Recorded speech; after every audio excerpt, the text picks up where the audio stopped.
दोस्तों RS-28 सरमेट ये दुनिया की सबसे खतरनाक मिसाइल।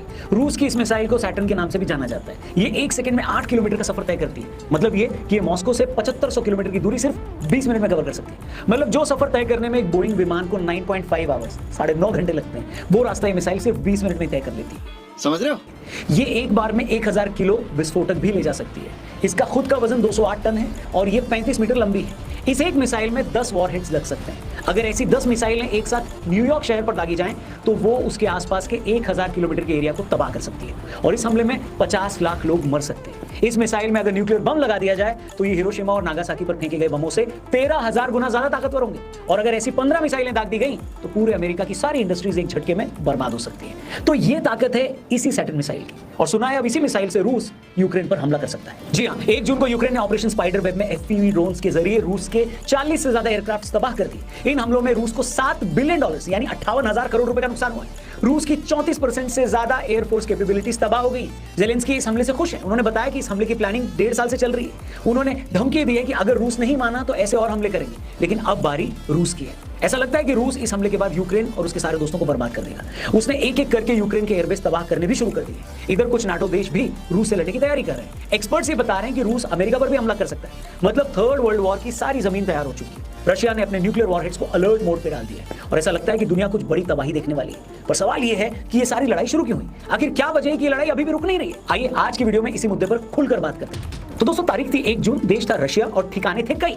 इस दिन रूस के अलग अलग शहरों पर ऐसे हमले हुए जिसने पूरी दुनिया को हिलाकर रख दिया। कुछ ही पलों में हमने कुछ ऐसा देखा जिसकी आज तक किसी ने कल्पना नहीं की थी, इमेजिन नहीं किया था। जी हाँ, पता चला कि यूक्रेन ने 117 FPV ड्रोन्स यानी फर्स्ट पर्सन व्यू ड्रोन्स के जरिए रूस के कई एयरबेसों पर ताबड़तोड़ हमला कर दिया। इस हमले में ओलेत्या, बेलाया, इवानोवो, डिगिलीवो और यूक्रेन का एयरबेस पर खड़े 41 रूसी विमान और बॉम्बर्स तबाह हो गए, जिसमें Tu-22M3, Tu-95 और A-50 जैसे ताकतवर स्ट्रेटेजिक बॉम्बर्स भी थे। A-50 विमान तो बहुत ही रेयर है। रशिया के पास ऐसे सिर्फ 10 विमान हैं। बताया जाता है एक विमान की कीमत करीब $350 मिलियन यानी 3000 करोड़ रुपए। जिन 5 एयरबेस पे हमला हुआ ये सभी यूक्रेन की सीमा से हजारों किलोमीटर दूर थे। इसमें बेलाया एयरबेस यूक्रेन से 4300 किलोमीटर और अमूर एयरबेस 6000 किलोमीटर दूर था। बाकी सभी एयरबेस भी यूक्रेन से कम 2000 किलोमीटर दूर थे। खबर है कि यूक्रेन की खुफिया एजेंसी SBU इस हमले की तैयारी 1.5 साल से कर उन्होंने इस ऑपरेशन का नाम स्पाइडर वेब रखा था। इस मिशन की निगरानी खुद यूक्रेन के राष्ट्रपति जेलेंस्की कर रहे थे। अब बड़ा सवाल यह है कि यूक्रेन ने रशिया के अंदर हजारों किलोमीटर तक ये हमले किए कैसे?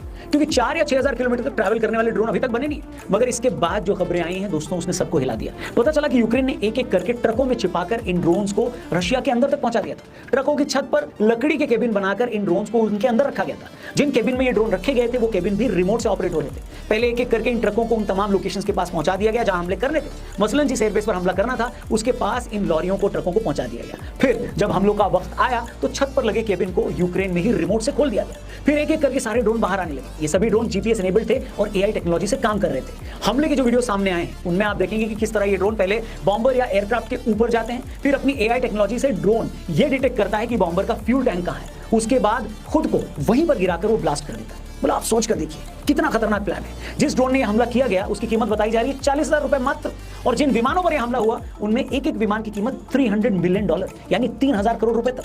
खबर है कि इन ड्रोन हमलों से अब तक $7 बिलियन यानी 58,000 करोड़ रुपए का नुकसान हुआ है रशिया को। आप स्ट्रैटेजी और प्लानिंग देखिए। रूस का एयर डिफेंस सिस्टम बॉर्डर पर नजर रख रहा था। उसने अपने सारे एयरक्राफ्ट बॉर्डर से 2000 से 6000 किलोमीटर अंदर रखे हुए थे। कुछ बॉम्बर्स तो चीन के पास साइबेरिया तक में खड़े थे। लेकिन यूक्रेन ने ऐसी चाल चली कि रशिया को कुछ समझ ही नहीं आया।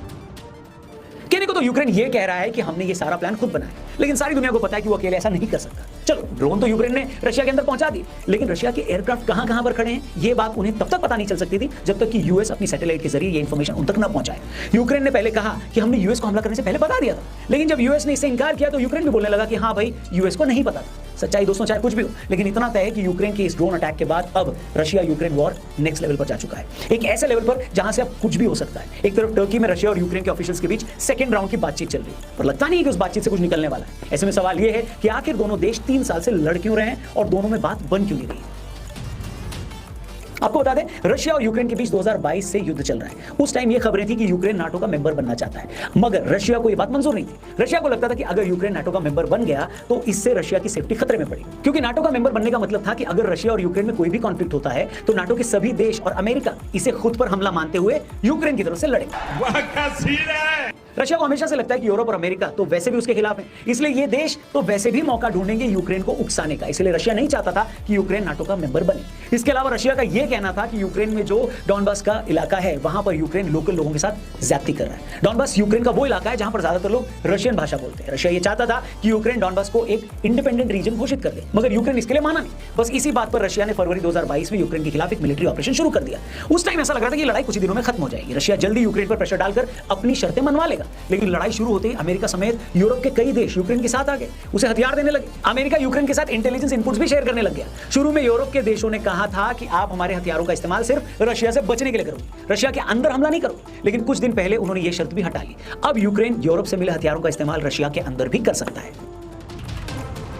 अब सवाल ये दोस्तों कि आखिरकार 3 साल बाद भी दोनों देशों में शांति क्यों नहीं हो रही है? सीधी सी वजह, रशिया चाहता है कि यूक्रेन नाटो का मेंबर न बने और इंडिपेंडेंट रहे, जिसके लिए यूक्रेन तैयार नहीं है। रशिया ये भी चाहता है कि यूक्रेन डॉनबास और लुहांस्क के इलाकों को इंडिपेंडेंट घोषित करे, यूक्रेन ये भी नहीं चाहता। दूसरी तरफ यूक्रेन का कहना है कि रशिया ने 2014 में क्रीमिया पर जो कब्जा किया था वो उस जगह को खाली करे, रशिया उसके लिए भी तैयार नहीं है। और यही सारे क्लैश की जड़ है। न रशिया क्रीमिया छोड़ने को तैयार है और न ही यूक्रेन नाटो का मेंबर बनने की जिद छोड़ने को। इसी मुद्दे पर टर्की में कुछ दिन पहले दोनों ही देशों की बैठक हुई, जिसमें कोई हल नहीं निकला। उल्टा इस मीटिंग के फेल होने के बाद रशिया ने यूक्रेन पर हमले तेज कर दिए और इसी के बाद फिर यूक्रेन ने भी ऑपरेशन स्पाइडर वेब को अंजाम दिया। एक बार फिर से टर्की में दोनों देशों में बातचीत हो रही, लेकिन ऐसा लगता नहीं कि उसमें कुछ निकलेगा। आपको याद ही होगा, ट्रंप के राष्ट्रपति बनने के बाद जेलेंस्की पहली बार उनसे मिले थे तो ट्रंप काफी नाराज हुए। ट्रंप ने तो जेलेंस्की को यहां तक बोल दिया था कि तुम्हारे पास चलने के लिए अब कोई पत्ता नहीं है। गजब बेइज्जती है। तब भी ये खबरें आई थी कि ट्रंप ने यूक्रेन को खुलकर कहा कि भाई हम तो इतने वक्त से तुम्हारी हथियारों से मदद कर ही रहे, मगर तुम भी तो बदले में हमें कुछ दो। उसके बाद ये पता लगा कि यूक्रेन ने अपनी कुछ नेचुरल रिसोर्सेज की माइनिंग के लिए यूएस से डील कर ली। मतलब यूएस और ट्रंप जो चाहते थे उनको मिल चुका है। इधर यूरोप भी खुलकर जेलेंस्की के साथ खड़ा है। ऐसे में लगता नहीं है कि हाल फिलहाल में ये युद्ध रुकने वाला है।